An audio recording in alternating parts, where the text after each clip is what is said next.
My third lecture is today's third session, and in this session, I will be taking two PPTs for half of an hour. First is on Vedic literature. In fact, in last class also, I have discussed some slides, so I will be saying again these about these slides, but in short only.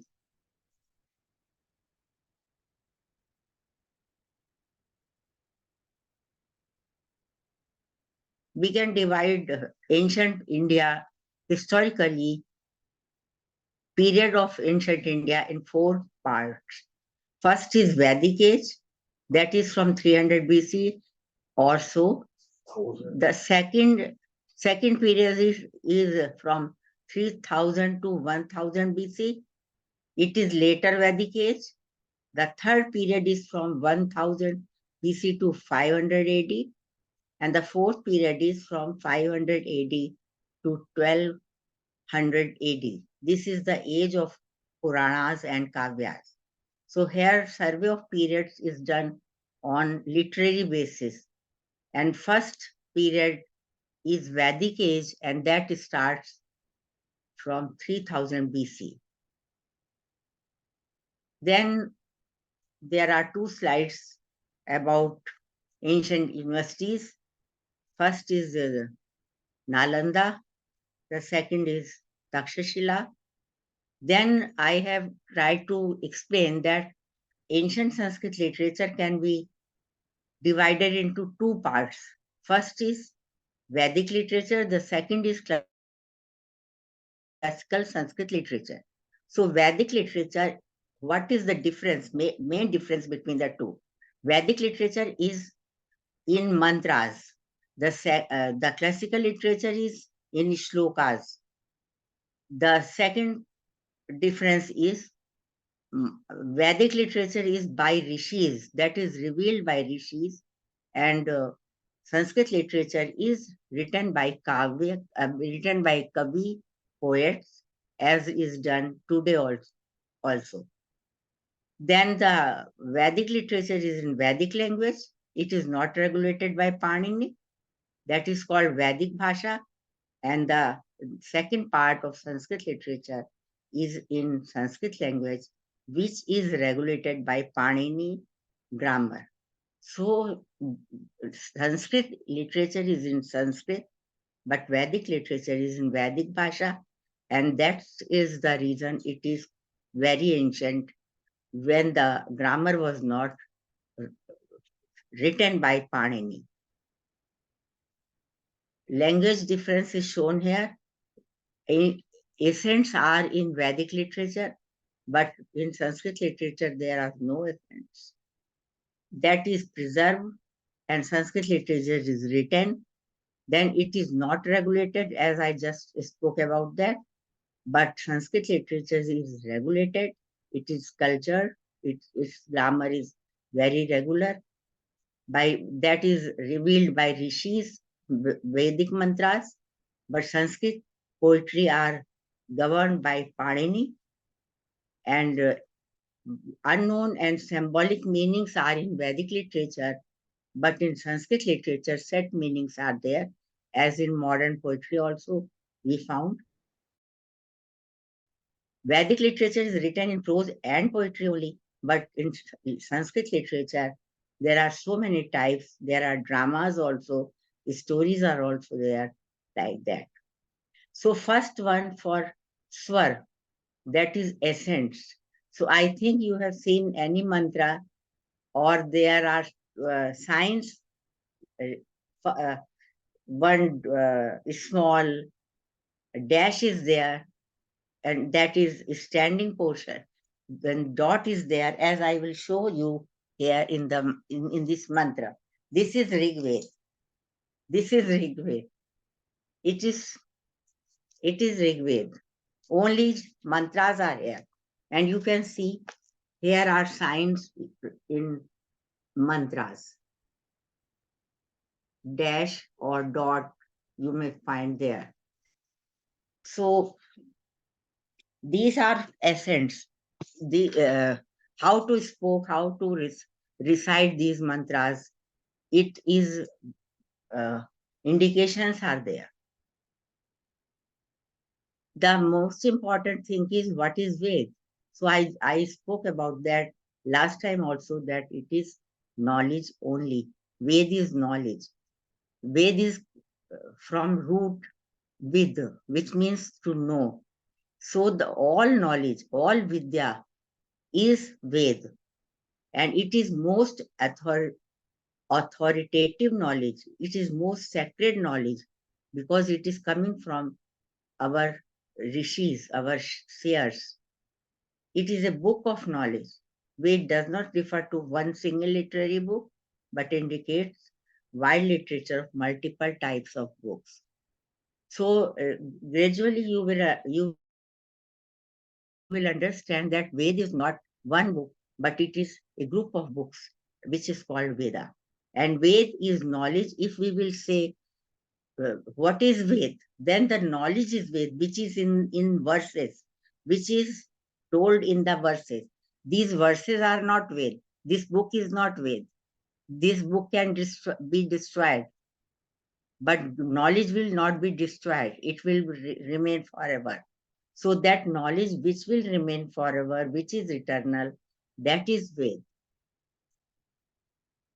It can be used in a singular word, Veda, if I am taking the meaning of, if you are taking the meaning of knowledge. But if you are taking the sense of books, then you will say Vedas, because everyone knows there are 4 Vedas. It is called Shruti also.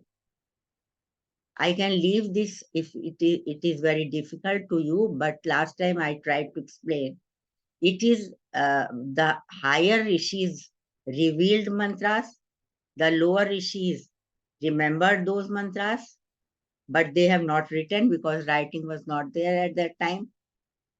And thus, the Vedas are called Shruti because they are heard only. They are heard and remembered. In this way, they are coming from parampara. They are coming from one to another, and that is why they are not altered. They are not destroyed. They are not.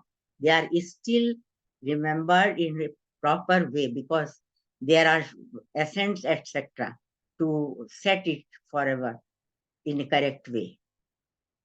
Smritis are also there, but they are not of that higher standard. They are by persons, written by persons. They are smriti, they are in memory. They are by acharyas, written by acharyas. And they are later also. So Shruti Smriti, we say generally Shruti Smriti. Shruti is Ved, Smriti is not Ved. Importance of Ved.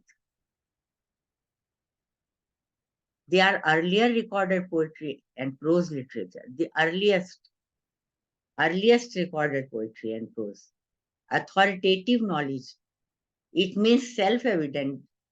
Its knowledge doesn't require any evidence to prove that it is correct because it is self-evident. We have so much faith in Ved that whatever is there, it is true. No one can ask question about its purity, its truthfulness. It is the basis of Indian knowledge systems. All knowledge systems are coming from Vedas. And you have heard that Astik and Nastik. You are generally people say who doesn't believe in God that you are Nastik, but it is not correct. Nastik is the person who don't have faith in the Vedas. Astik, the person who have faith in the Vedas. So this is the importance of Vedas, that people are said Astik or Nastik on the basis of Vedic literature. It is the root of all philosophy and culture of Hindus. So this is also an important point about the importance of Vedas. And because it is so difficult, Last point I am discussing, many commentaries and books to understand its difficult concepts. Its concepts are difficult, its meaning are different. So there are so many commentators, so many authors who have written on the Vedas, all have explained in their own way, and sometimes we find contradiction also, but it can be said that all meanings are correct. Only the reason of difference is that they are seen partially. No one is able to understand it completely. As Rishis has revealed, what Rishi wants to convey is not understood by the person who is writing a book. So he is understanding only partial points about that, partial aspect of Vedic thought, Vedic principles, and that is why they have this discrimination, they have contradiction in their statements. This is an important quotation which is coming from Max Muller. He was a European scholar. He said about the preservation of Vedas. Actually, this is very important, that how they were preserved, such knowledge, in a vast knowledge, how it was preserved. So he said, the text of the Vedas has been handed down to us with such accuracy and care that there is hardly any change in the words, or there is any uncertain aspect in the whole of the Vedas. The credit for this goes to Vedic seers, rishis, who diverse means of protecting and preserving the text of Vedas letter by letter. So they have planned in such a way the preservation about the text that no letter has been changed till today, as we find in other literature. In Sanskrit literature, there is uh, this type of prakshep. This is called prakshep, which is in English, I don't know what to say, but which comes uh, by other persons. Some portion is added in between. So that is prakshep. But in the Vedas, there is no prakshep. This is the way how they try to preserve. Swara, jap, pat, sangita, pat, etc. So they have adopted certain means for the preservation. Now, Ved is a collective term. First, I have told this about, but it can be divided into four. And there are four Vedas: Rig Veda, Yajurveda, Samveda, and Atharveda. So each of these has number of texts. These are the texts: Samhita, Brahman, Aranyak, Upanishad. It means there are four Vedas, and every Ved has four types of literature. It means 16 categories are there of the Vedic literature. And I'm not going into the detail because it is not easy to understand. It will take time. So I'm only telling it in points. Rigved Samhita. Rigved Samhita was the first. You can see this is the first is Samhita. Samhita means collection of hymns or mantras. So it is important. Here it is written, Rigved Samhita, it is a collection of rigs. It means the mantra of the Rigved is called Richa. Richa. You have heard about that Richa. Richa is the name of some girls also. Here Risha is sitting over here. But it may be having some different meaning. So Richa is called the mantras of Rig Veda. Then Saman is called the mantras of the Samveda. Yajush is called, Yajush is the name of the mantras of Yajurveda. So Yajurveda is why Yajurveda? Because it is collection of Yajush. Why Samved is called Samved? Because it is the collection of Saman. And Rigveda is called Rigveda, Rigveda, because it is collection of Richa. And Atharved is collection of Atharvan. So these are the names of the mantras. And these are four samhitas. These are four collection of mantras. And the main text of the Veda are these four books. And I am keeping them here. You can see this is Rig Veda, this is Atharveda, and this is Yajurveda. So every this is original text. It is so difficult. Sign are there. Dr. Tiwari? And on Google also you can see this thing. So these are they cannot be destroyed. They cannot be altered. Excuse me, Dr. Tiwari? Yeah. Which slide number are you on? What slide number are you on? Yeah, I am on 15. 15. Okay, just want to make sure. Okay.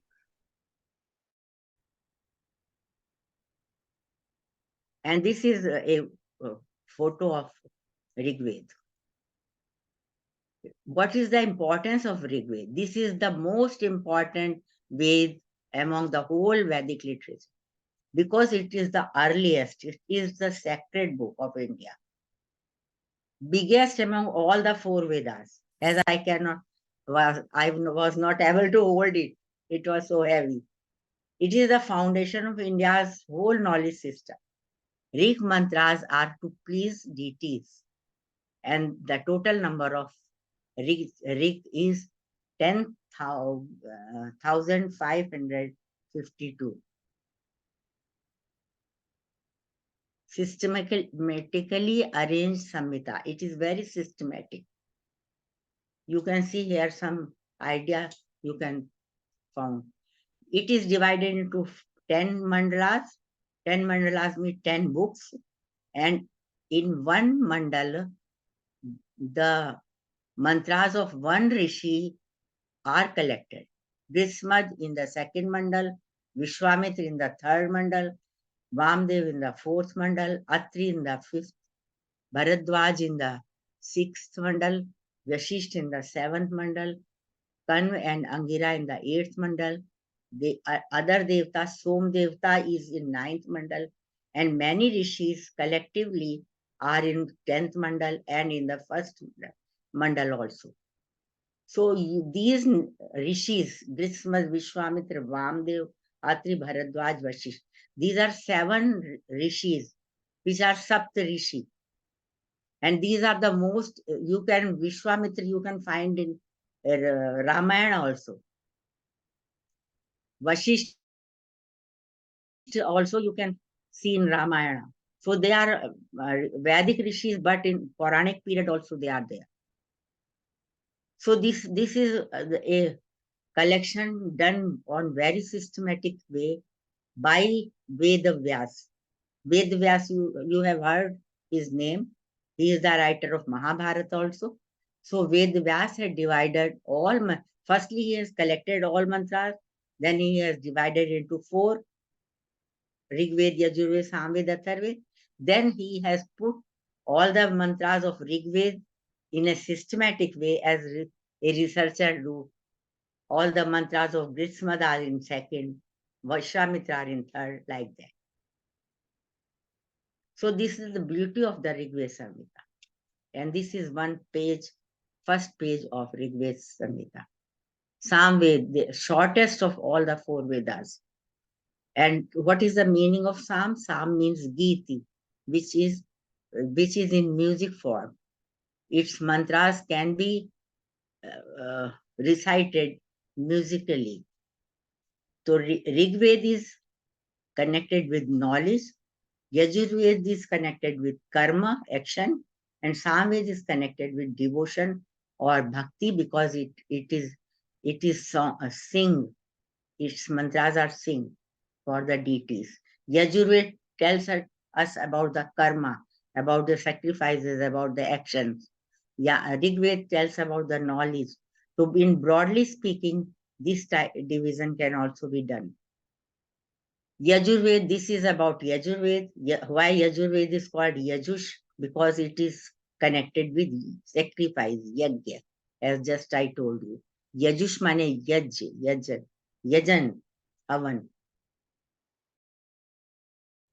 Then Atharved, it is the Ved of Atharvan. What is the meaning of Atharvan? Stable-minded yogi. A yogi which is stable-minded is called Atharvan. So this Atharved is very important, and it has very many names. As Mahived is name because it has a hymn which describe Mahi. Mahi means Prithvi, Earth. It is called Brahmaved because there is a hymns which describe about Brahma. There it is Chhatraved because it describe about the Kshatriyas. Mahish Bhej, Ayurved. Origin of Ayurveda is from Atharva Veda. So these things are very important, and person should know. When we talk about Ayurveda, Ayurveda is not Ved, but it is coming from Atharva Veda, so it has the origin in the Vedas. And the conclusion is that Vedic literature is regarded important for its most ancient language and content.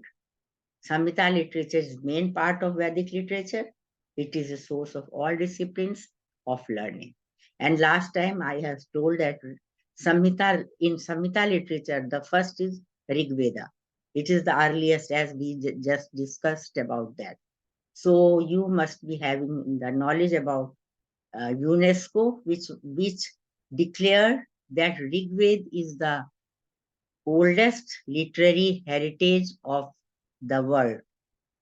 And they have got a copy of manuscript from Kashmir, and that is their preserved by UNESCO. So it is a great matter of pride for us that our book is declared most ancient in by UNESCO.